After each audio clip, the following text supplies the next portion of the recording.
Good morning. Welcome to Metro Plan Orlando TSMO meeting. I will call the meeting to order. My name is Shad Smith, and I'll be chairing this meeting today. Hopefully the last one.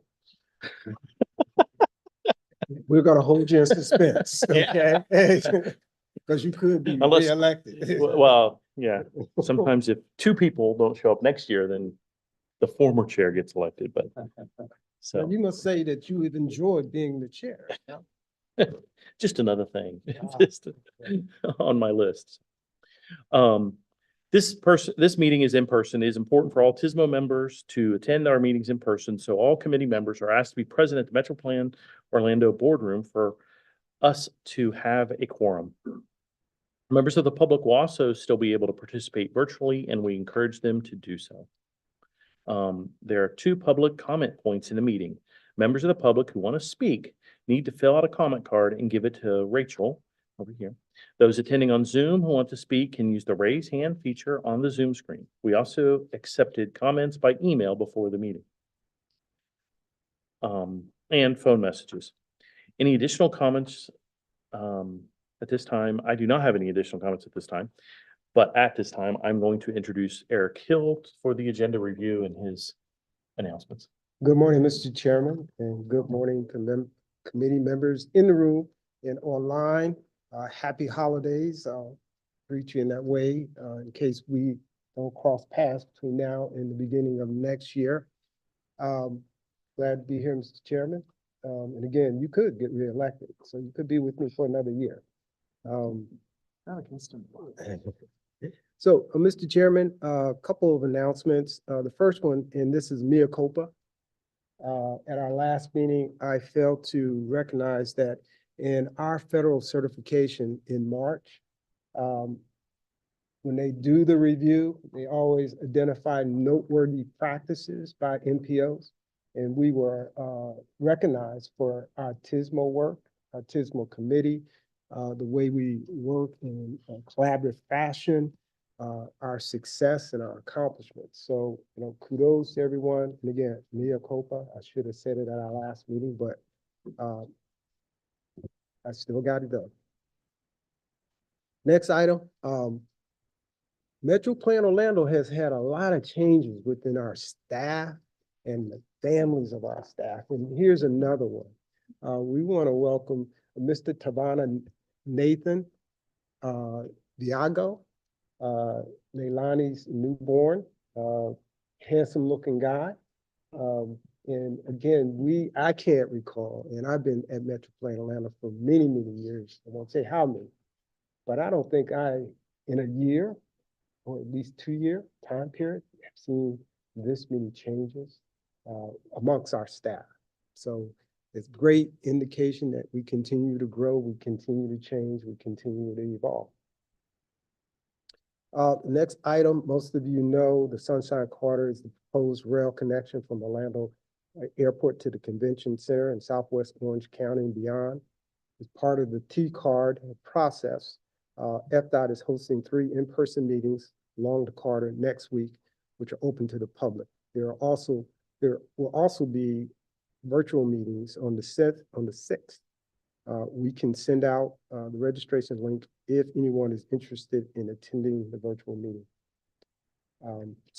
Mr. Chairman, that concludes my announcements. I'm now going to recognize Mike Wilson for our safety moment. Good morning, everyone. Approach to our safety moment this time around, looking at these holiday months and what might be a little different during this period that we need to pay attention to. And well, the key thing that we found looking at our data is it's really mostly about darkness. Our days obviously get shorter, and that means more people are out in darkness, and that's reflected in both our fatal and serious injury crashes. And you can see here that comparing December and January to the rest of the year, nighttime darkness crashes up 17% for both fatal and serious combined, and then 23% for fatal. What was surprising in the data was that we didn't see big increases or any increases. In fact, they're actually slightly lower. for alcohol and drugs, for speeding, aggressive driving.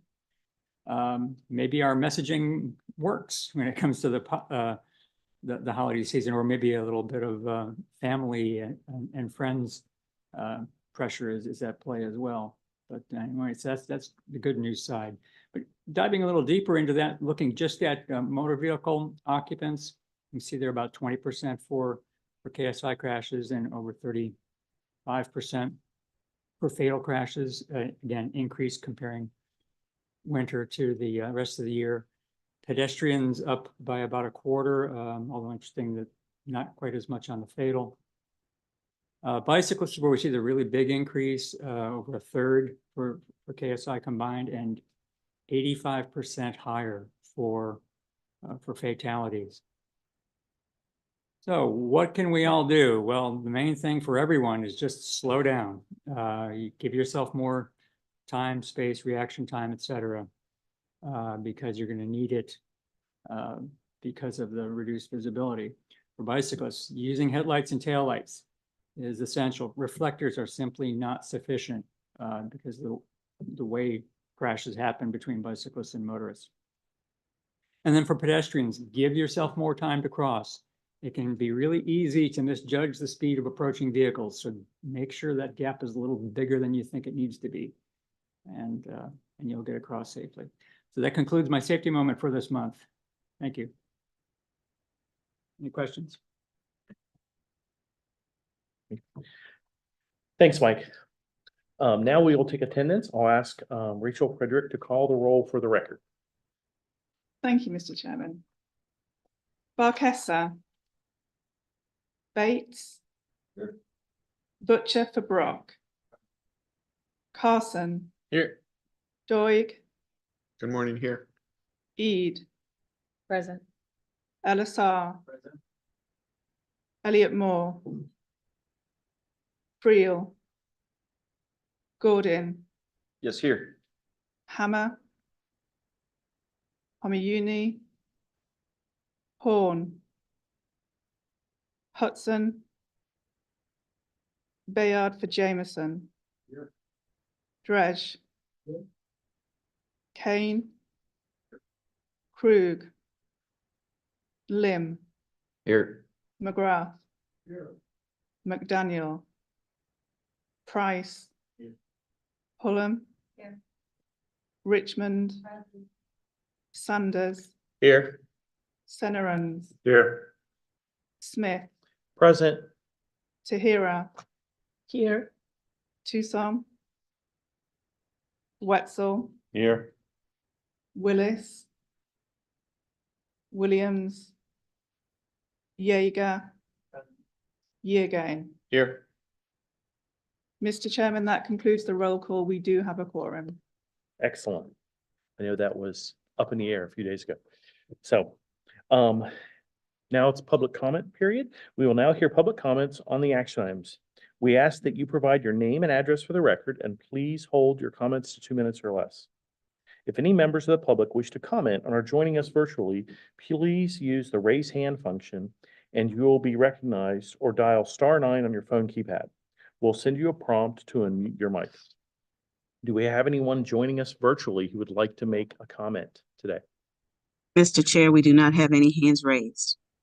Excellent. And do we have any members of the public attending in person that wish to make a public comment? I have not received any comment cards, Mr. Okay. Chairman. And Eric, have we received any written comments submitted before the meeting? None, Mr. Chairman. Well, that concludes our first public comment period.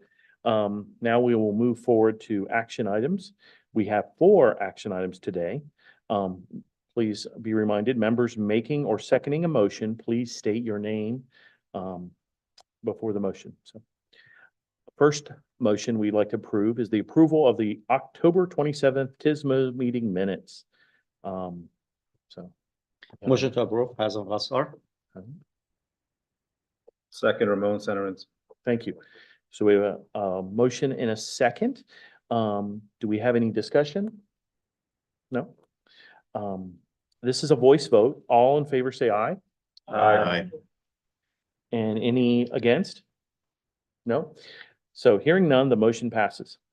The The second item is the election of officers for 2024. The chairman of the Officer Selection Subcommittee, Haslam, I believe, will present their recommendations for chairman and vice chairman. I will give it over to Haslam. Thank you. Thank you, Mr. Chairman. The subcommittee met on November 20th, 2023, and decided to nominate Brian Sanders from Orange County as chair. So I will do the vice chair later. I request approval of the chair first.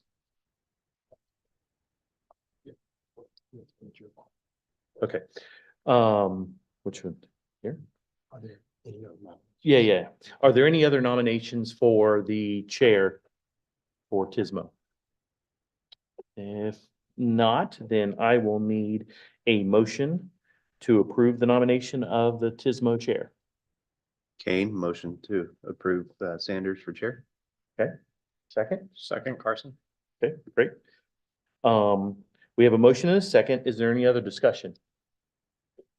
Seeing none, this is a voice vote. All in favor, say aye. Aye. Any against, opposed? No? Hearing none, the motion passes. Now we'll go to the vice chair and Haslam will continue.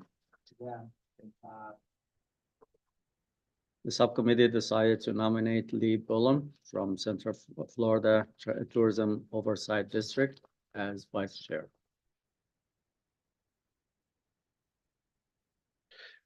Excellent. Is there any other nominations for the TSMO vice chair? Anyone else? Seeing none, do I have a motion to approve the nomination as the TSMO vice chair?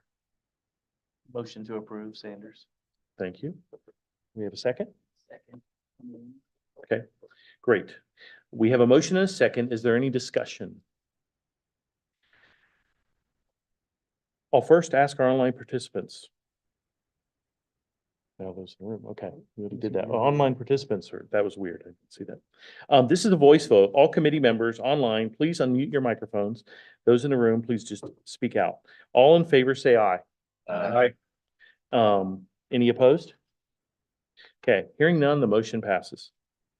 The next item is the revisions to the 2045 Metropolitan Transportation Plan, MTP. And Ms. Taylor Laurent will be presenting that. It's in tab 2 of your agenda packets if you want to see the details. All right, thank you. Good morning. So again, I'm Taylor Laurent presenting the proposed revisions to the 2045 MTP. And there are two terms that you're really going to hear a lot throughout my presentation. So I'm going to take care of the housekeeping item first. A modification is a small or minor change to the 2045 plan, whereas an amendment represents a larger or more significant change. Now, despite these two terms having very different definitions, we're going to be taking them through the exact same process today. I'll be presenting both the modifications and amendments and ultimately requesting your recommendation for approval of the revisions. As our chairman mentioned, there is additional information about all of these revisions in tab 2 of your agenda packets. I'll go through and walk through all of these items together with you today. The first item is a modification, which we affectionately refer to as our tip refresh. This is an administrative change that we do on an annual basis to make sure that the first 5 years of our MTP are consistent with our transportation improvement program. Knowing that this is an administrative change for planning consistency, there are no impacts to existing project cost feasibility within the 2045 plan. Our second item is an amendment to incorporate the federal discretionary raise grant that was awarded to the city of St. Cloud for their 10th Street project. So with the addition of this to the MTP, there are no impacts to existing project cost feasibility. Our third item is also an amendment to identify the projects that have received state funding appropriation awards over the past year. And there are 7 of them, which are listed on the screen and also detailed in your agendas under tab 2. These have been incorporated or a note added that they've received that state funding appropriation, and there are no impacts to existing cost feasibility from this change. Item number 4 is a modification to specifically identify our bicycle and pedestrian projects, which could be potentially eligible for Sun Trail program funding in the future. So this was an administrative change to specifically call out those projects in their project description and state that they're eligible for that funding. And there are no impacts to the existing project cost feasibility from this change. Our 5th item is also a modification, runs in the same vein. There are 3 locally funded projects that are also potentially eligible for Sun Trail program funding, and those have been notated in the plan as such. So there are no impacts to existing project cost feasibility from that revision either. Then item number 6 is also a modification to revise the end limit of the State Road 417 widening project, shortening the project ever so slightly to just over 5.5 miles. With that reduction in the project limits, there were no changes to the project costs. So with that, there are no impacts to the existing project cost feasibility. And then item number 7 is a series of amendments and modifications meant for maintaining planning consistency with local plans throughout our area, as well as per partner requests that we've received. So in general, this looks like the additions of MTPID numbers to navigate our document, particularly when it comes to our regional plans and programs, to make sure that those are easily identifiable. There are also some revisions made to update project names and limits for consistency with the TIP and the 5-year work program to make sure that those are easily navigable between the 3 documents. A few minor revisions to project limits for establishing more logical termini to better reflect the future implementation of those projects as they're getting ready for funding in the near term. And then removing duplicate project needs, which have already been incorporated in the plan or incorporated into other or current ongoing projects. So in general, those are the revisions included under item 7. With these revisions, there are no impacts to existing project cost feasibility. And I did receive a few questions about that last item and how to interpret the duplicate project needs. So as an example, the State Road 414 widening project was listed as a duplicate, and you can see it was included under 2 MTPIDs in the plan previously. Now the proposed revision is to remove the duplicate project 2209. So we are only left with 1 need listed in our plan under the existing MTPID 1007. Just making sure that that's clear for everyone as we're looking through these revisions. And then hot off the presses, because I got a phone call 10 minutes before this meeting started, there was an additional request to make a modification to the Old Lake Wilson Road project, MTPID 8114, to correct a Scrivener's error in the CEI project cost. So with that additional revision, there would be no impacts to existing project cost feasibility. So with that, unless there are any questions about the proposed revisions that I've walked through today, I'm requesting your recommendation for approval of the proposed revisions as they've been presented. Thank you, Ms. Laurent. Is there any questions for her here? Anybody have any questions? I just have, Go ahead. Taylor, one of the references to the 434 project, the tunnel, underpass under 430, was mistyped. It said 424 in tab 2. I was trying to see if it was a one-time typo or if it was consistent, but we all know it's 434.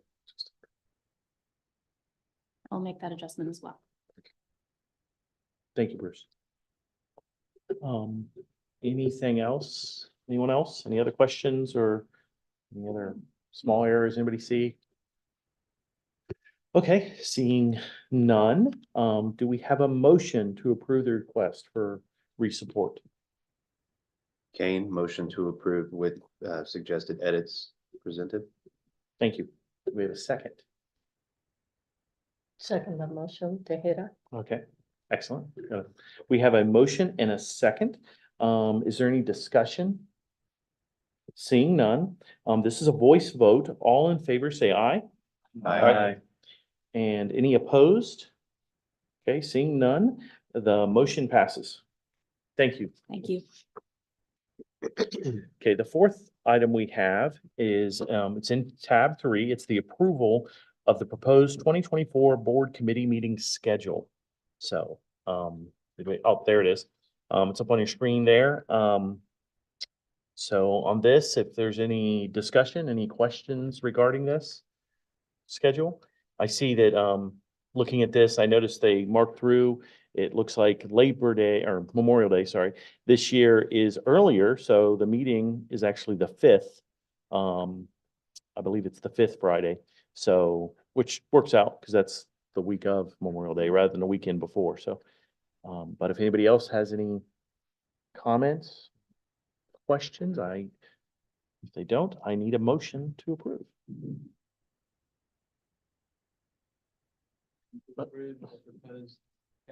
Okay, come on. Second, Ramon Sarans. Okay, did you get that? So we have a motion and a second. Is there any discussion? Seeing none, this is a voice vote. Please, all in favor, say aye. Aye. Any opposed? Okay, seeing none, the motion passes. Thank you. Now we will move on to the presentations and status reports section of our agenda. We have 2 presentations and 1 item for discussion today. We hold questions until each presentation ends. The first presentation is on the City of Orlando's Advanced Air Mobility Program, Mr. Jacques Colon of the City of Orlando. Just hit your little speaker there and turn on the red light and then you can go. Thank you. Good morning. Thank you to MetroPlan and for the TSMO committee for having me here to present on the work that the City of Orlando is doing on advanced air mobility. So first to start, what is advanced air mobility? So advanced air mobility is using electric vertical takeoff and landing aircraft, or eVTOL aircraft. And what we're looking at is both passengers and cargo, and really looking at kind of those short to medium trips, about 150 miles on a single charge, up to, and they go about 150 to 200 miles an hour.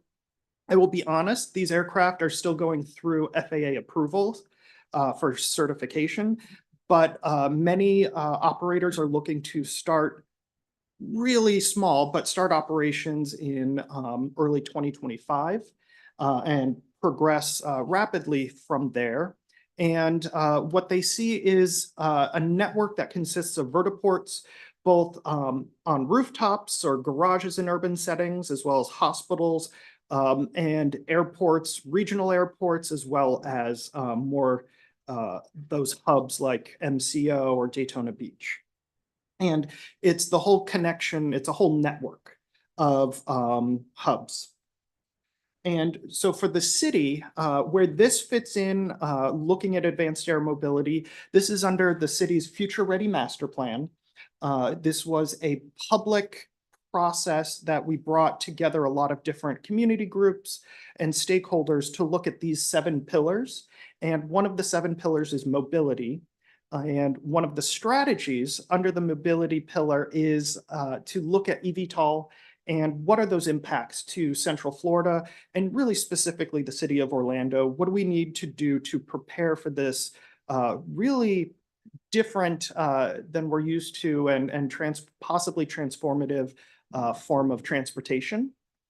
And so these are just some of the reasons why it's important for the city to really look at this. And I would encourage a lot of other municipalities, if not to go through a full planning effort, to at least be very cognizant of the work that is happening with AAM. And I'll get into the work that FDOT is also doing in just a little bit. But first and foremost, the city of Orlando, as a lot of other municipalities, want to be at that forefront of the conversation to make sure that whatever changes occur, whatever policies are implemented by the state or others are in line with the city's goals and objectives.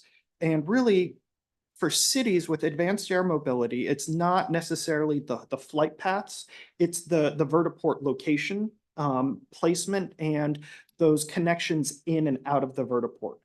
Similar to a train station, the train isn't taking you to your home or to your business, most likely. There's connections between the two. And that's both for passengers and cargo.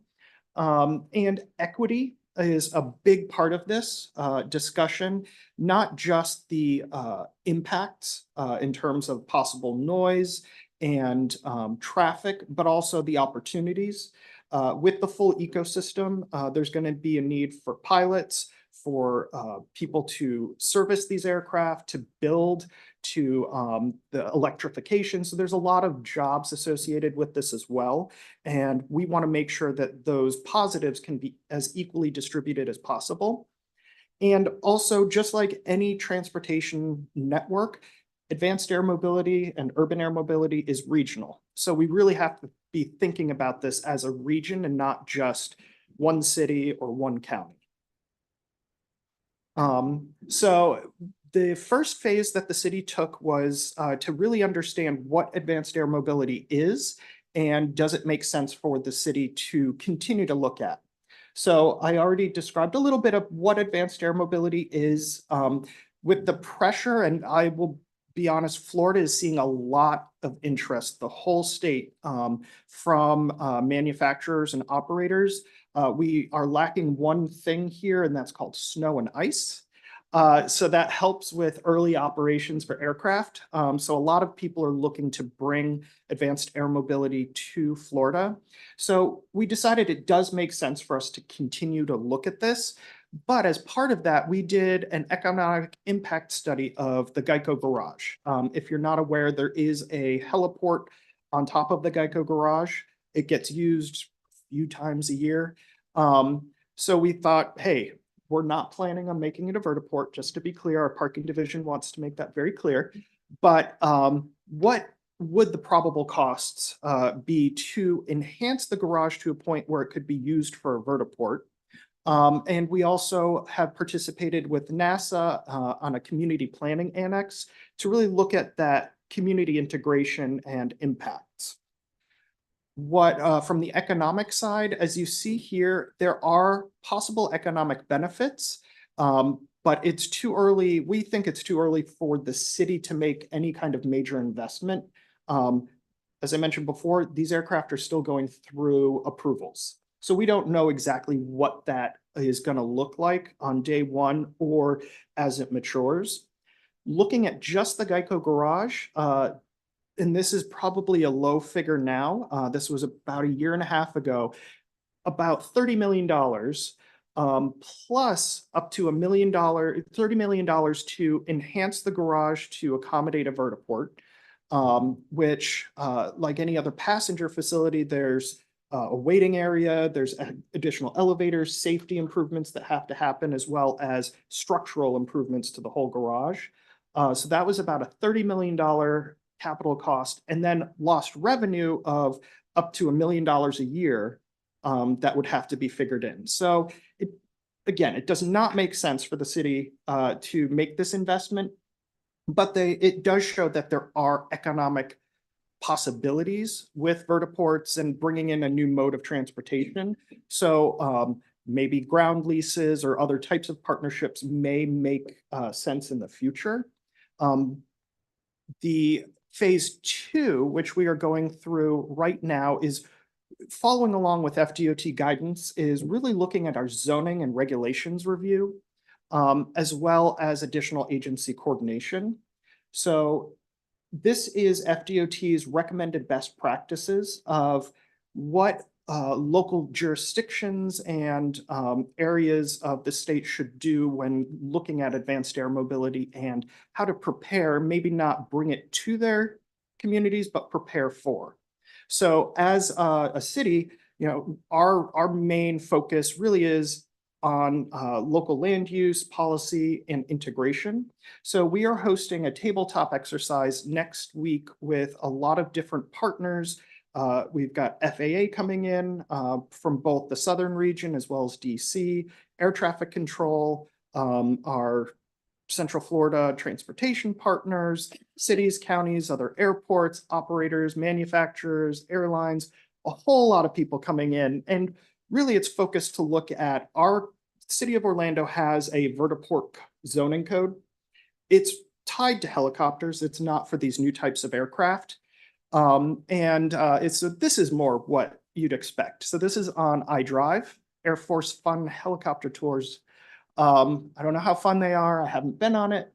But this is when you think about vertiports, or what our code calls vertiports. This is more in line, or what you see on Orlando Health or Advent Health. And just as a quick how out of date our code is, we still follow FAA guidance from 1969 in our municipal code. That is very outdated. And so we really need to go through this process to understand what do we need to update in our code to accommodate these new aircraft and really mitigate the potential nuisances to our communities. So we do allow vertiports as a conditional use permit process in a lot of different areas in the city. So our activity centers, as well as some of our industrial areas. And as I mentioned before, these companies, while some of the first locations may be at general aviation airports or where there are current heliport capacities, they are really looking at connecting more dense urban environments and bringing aircraft really into the center of cities. So what that means for land use and really for transportation connections is going to be really key to try and understand. These are just some of the stakeholders that we've been working with and really trying to bring to the table. So you'll see that it's a mix of public, private, there's educational, as well as different levels of state and federal government. And because aviation has so much layers from the very local, which is the city, all the way through FAA and even some international organizations, that engagement and really understanding who is responsible for what part of the process has been really important to us, and something that we continue to tell FDOT. I'll give everybody the link to, or let you know the link to their site, where they have a lot of really good information.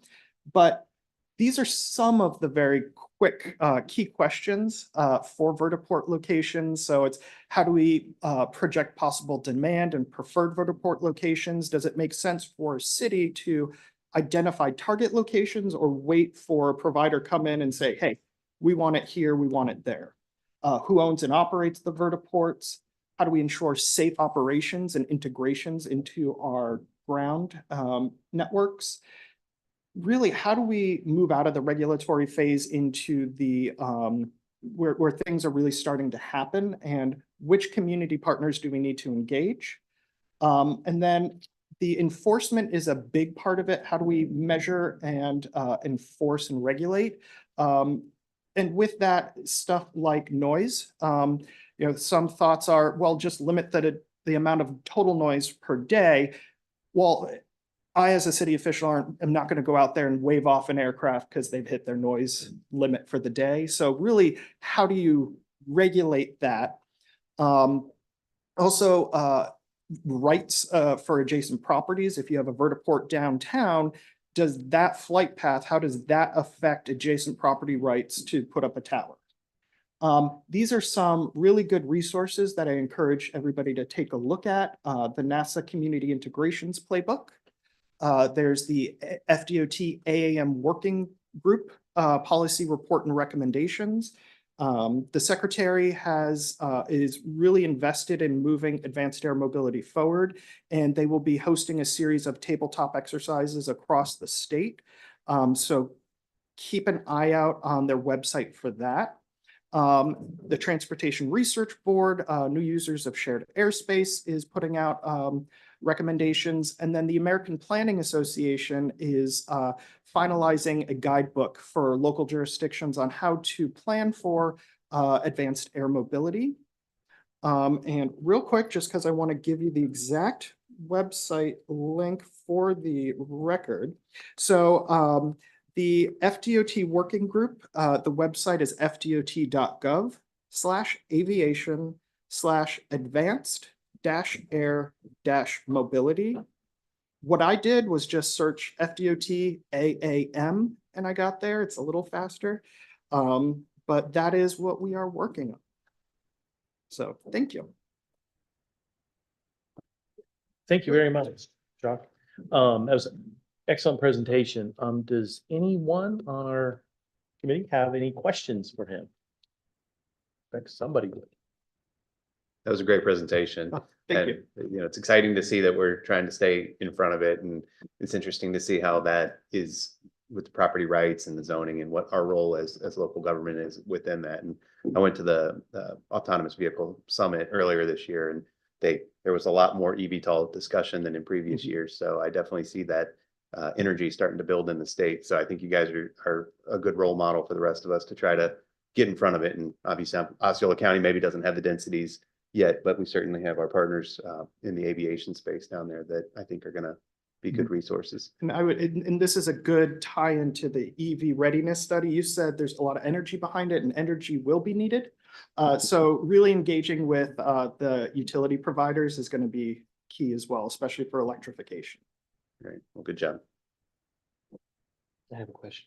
Oh, go ahead. The timeframes, you Mhm. said that working through FAA, is there any indications, any talk about when that may clear?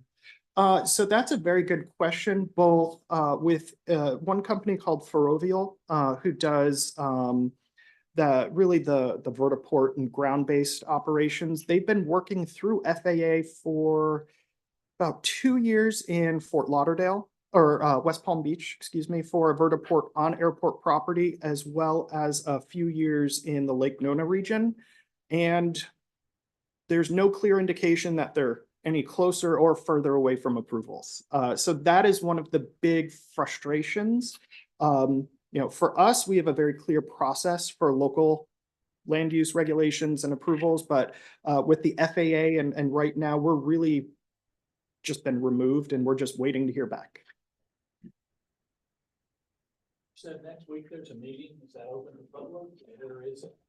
So the city of Orlando, we are hosting a tabletop. If it's not open to the general public just because we have a certain amount of room, but if you're interested in participating, I'd be more than happy to exchange info with you.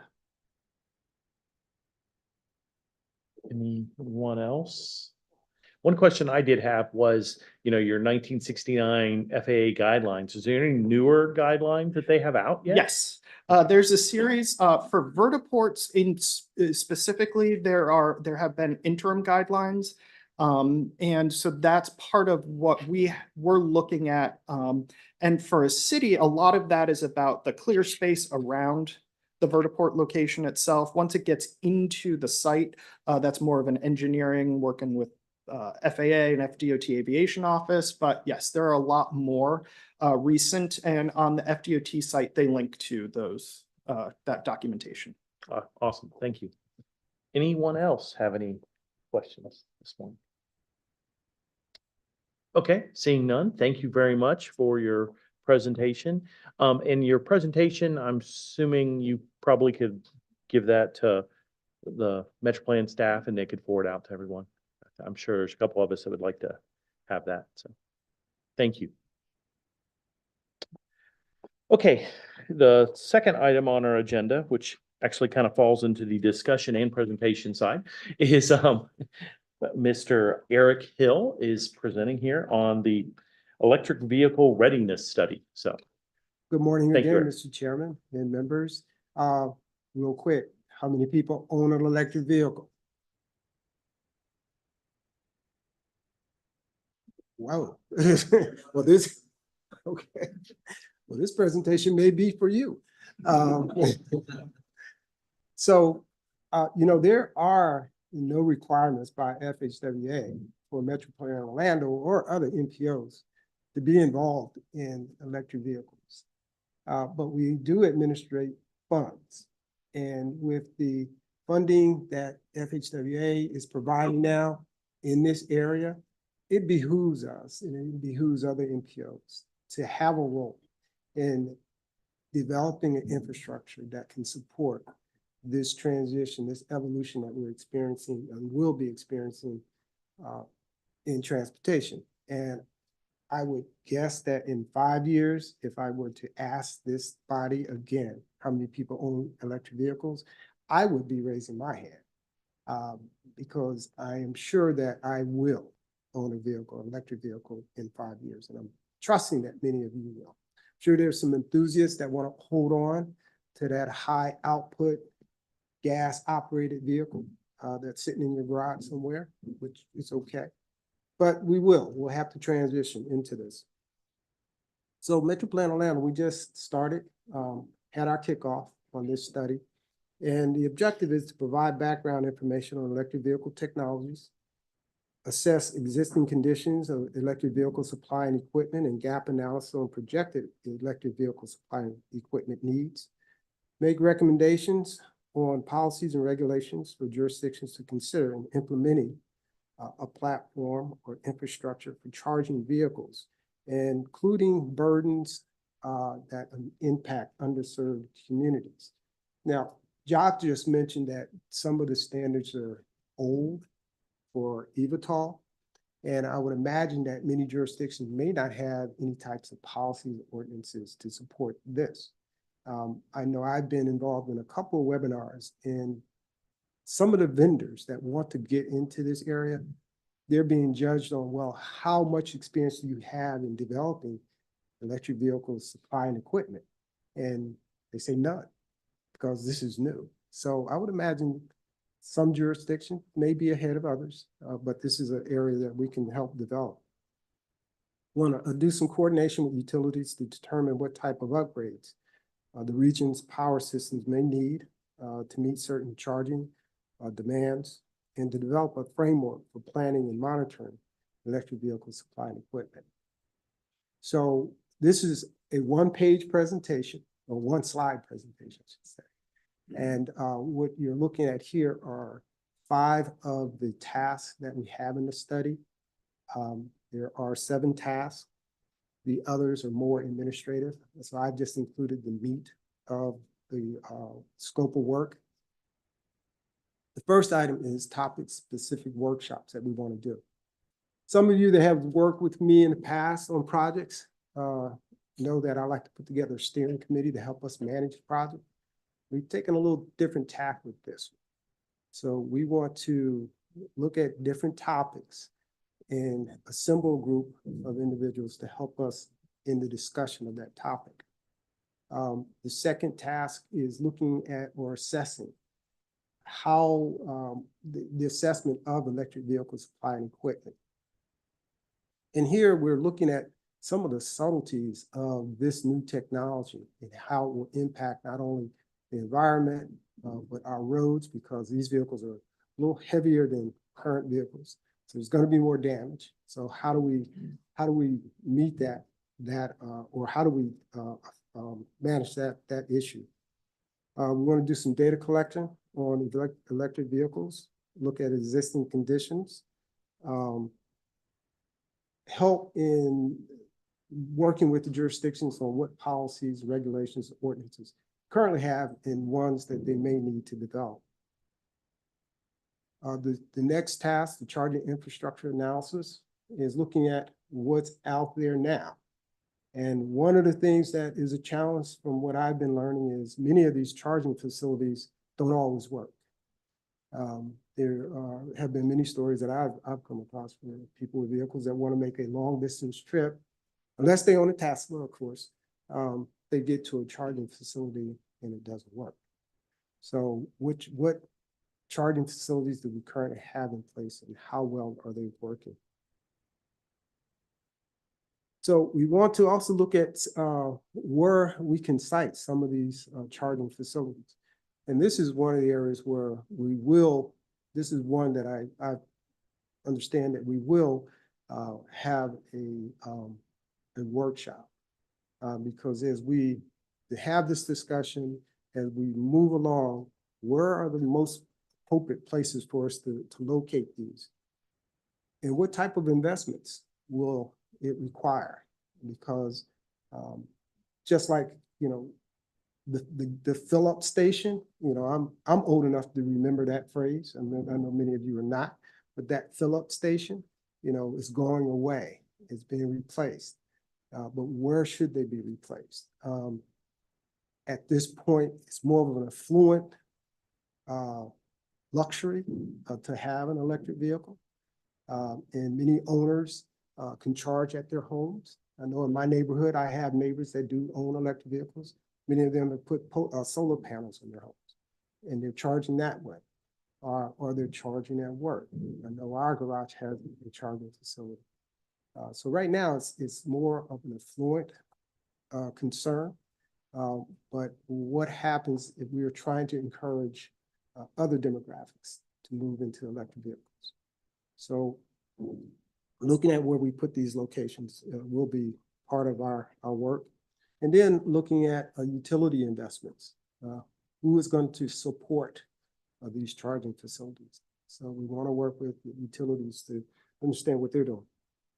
The next one is public outreach.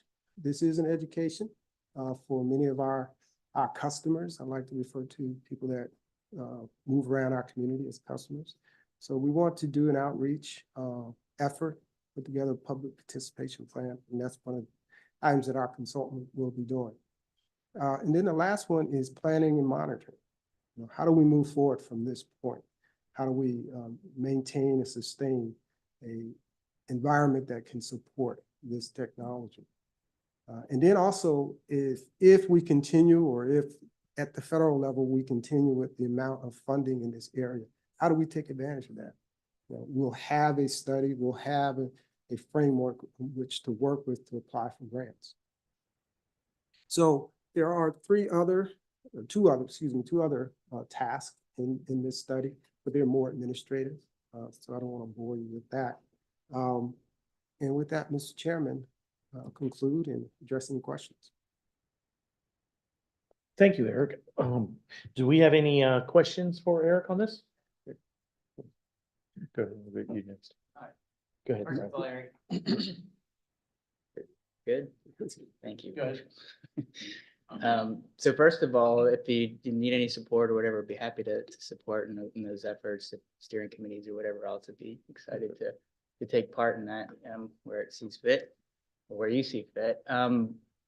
What is your schedule? What's the proposed schedule timeline? This is a for all this? 12-month schedule. 12-month schedule. So it's fairly quick.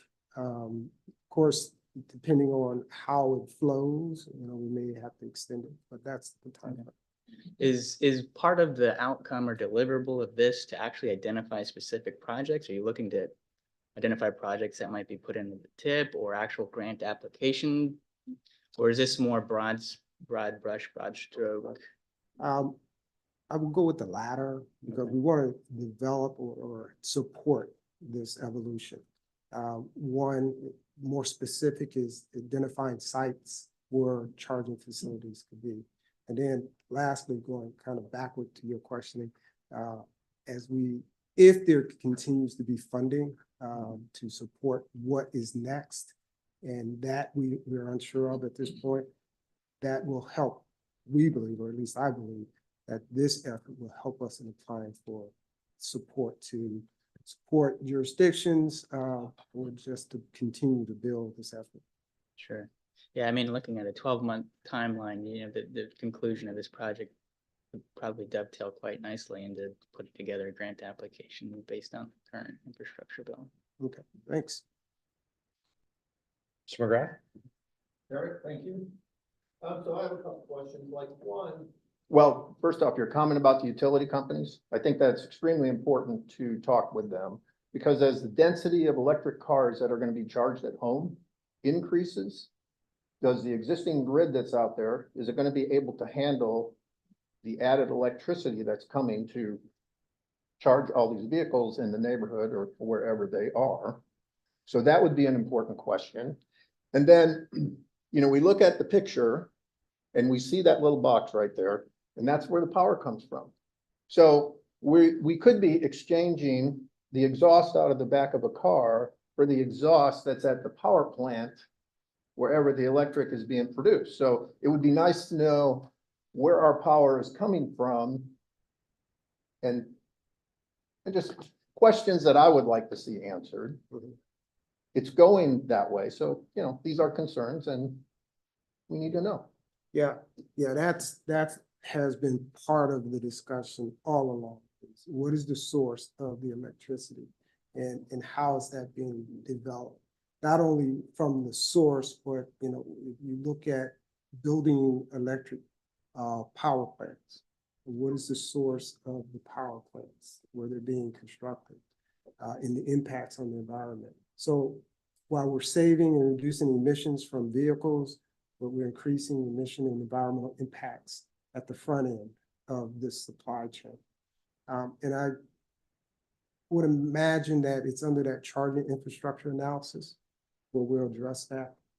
And I take it your comments are in line with Mr. Hamayuni's comments that you'll be more than willing to work with us in one of our workshops. On this. Absolutely, absolutely. You know, I know electric vehicles and things, they're coming. And I just have questions about, I'm sure they'll get answered because they'll have to be. If you're going to shut down a neighborhood because it can't support the electric vehicle charging, something has to change or happen. So yes, I'm interested. Thank you for the comment. Thank you. Is there anyone else who has any comments or questions this morning for Eric? Thank you, Eric. Thank you for that brief summary, and You're welcome. very interested to see what the results are for this. That concludes today's presentations and discussions. We have common presentations that are part of the TAC meeting. The Regional Vision Zero Action Plan status update, the urban area boundary smoothing process, electric vehicle readiness study, which I'm sure is the same thing he just did. So, you know, you can step out and get some coffee during that, I guess, unless you want to hear it again. And in the 2050 NTP, the preview of the planned activities and schedule. So that might be one you want to hear. So there's also other general information about projects and pollution and other things in the back of your packet.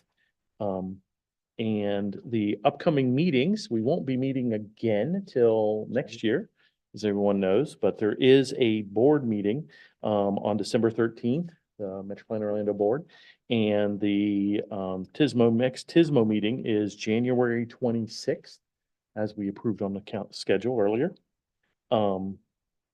And then we have a chance for any members who might have comments or updates on any projects. Does anybody have anything? Anything they want to say? Okay, seeing none, I did want to say thank you for my time as chair here. I thank you, Eric. You are a great proponent, advocate of TSMO, and I think we should be very thankful we have you to help this Metro Plan Orlando. Always, your passion is so great for this, and do a great job helping head up this committee in a lot of ways. I just want to say thanks, and thanks to the other staff, Rachel and Lisa and others that have done a great job this year and really always help anybody who's chairing or going to the board meeting and preparing us and making sure. So I do really appreciate it. So also wanted to tell everybody, you know, happy holidays, Merry Christmas, happy Hanukkah, whatever you celebrate, but have a great holiday season and be safe out there. It was good that Mike said that actually accidents don't get worse during the holidays. So that was kind of nice. I wish we could be like that all the time. So I think that if we have one more thing, and that's the public comment period, which I almost forgot last time. So we'll move to that. If there are any members of the public who wish to comment, please use the raise hand function and you'll be recognized, or dial *9 on your phone keypad. We'll mute your mic after you're recognized. Please state your name and address for the record and limit your comment to 2 minutes or less.